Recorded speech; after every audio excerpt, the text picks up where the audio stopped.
I'm John Idelson, Professor Emeritus at California State University, Monterey Bay. I'm also serving on the nominating committee for CUE, and today we're talking with candidates running for the board of that outstanding organization.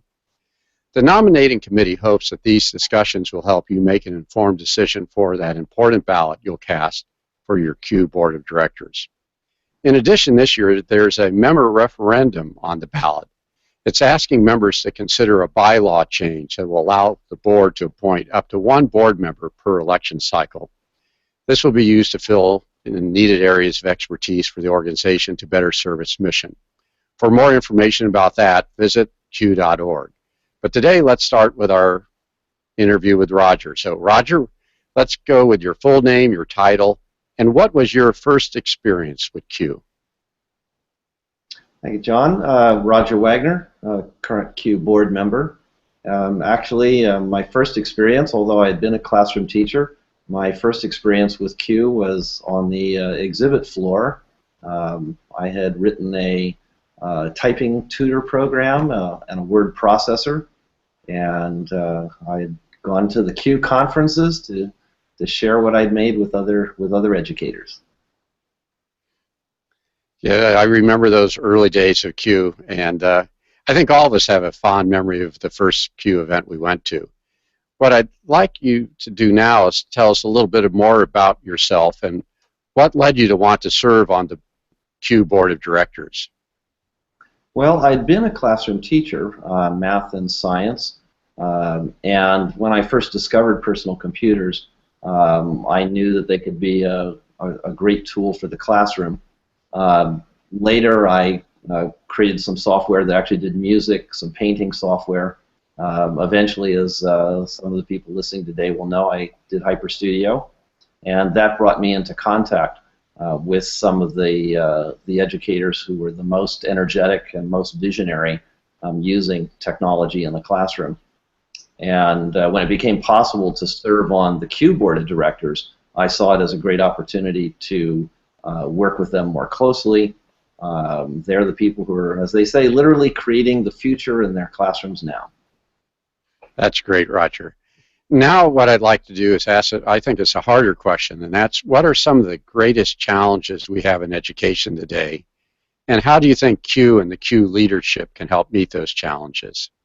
Well, John, I'm glad you asked that. The easy answer would be to say we need more professional development to bring it to more educators, make more people aware of how technology could be used in their classroom.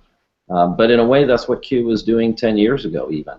And I think an important question to ask is whether CUE is just a cheerleader for anything tech, or do we start to think and speak seriously about issues like, for instance, student privacy. I worked with the CUE board of directors these past years to update our CUE advocacy platform with regards to issues like student privacy and also students' rights to use material they gathered on the internet, essentially copyright and fair use issues. That advocacy platform became a basis for tangible actions on the part of CUE when we were asked to participate in the drafting of California Senate Bill 1177. And it was, I think, very significant that not too long ago, President Obama mentioned specifically SB 1177 as a good example of the kind of work that should be done to protect student privacy. And then not long after that, both Google and Microsoft announced new positions on their part on the kind of information they would gather, or I suppose one could say, more importantly, the information they would not gather on students while they were in the classroom. And I think those are significant accomplishments. I think that we need to be able to look at the kinds of things that CUE can do that are significant and will have an impact, a lasting impact in the future. We have the ability to use the power of our growing membership to concentrate resources specifically on the kinds of things that teachers or schools or districts don't necessarily have the time and resources to do. And CUE does have time and resources, and I think we can put energy and resources into things that will benefit the membership as a whole. For me, that's a good reason to devote my own energies to the process in any way that I can.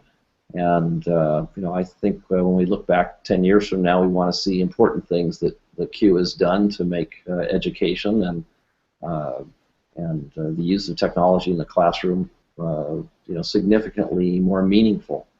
And I'd be grateful to the CUE membership for their votes in the upcoming election, so we can continue to do great things together. Well, those are great challenges, and we'll be interested to see what happens in the next 10 years. It was a pretty exciting 10 years that we've had before. Yes, it is.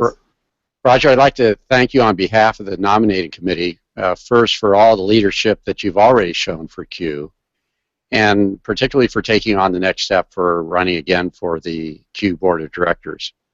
Now, for those of you watching, please be sure to do your part. Watch the candidate interviews, consider voting yes on the member referendum, which is supported by the nominating committee and the current Board of Directors. But most importantly, be sure your membership is up to date, and remember to vote between March 21st and April 24th. On the 24th, the polls will close at 5 p.m. Pacific Standard Time. Thank you, and have a good day.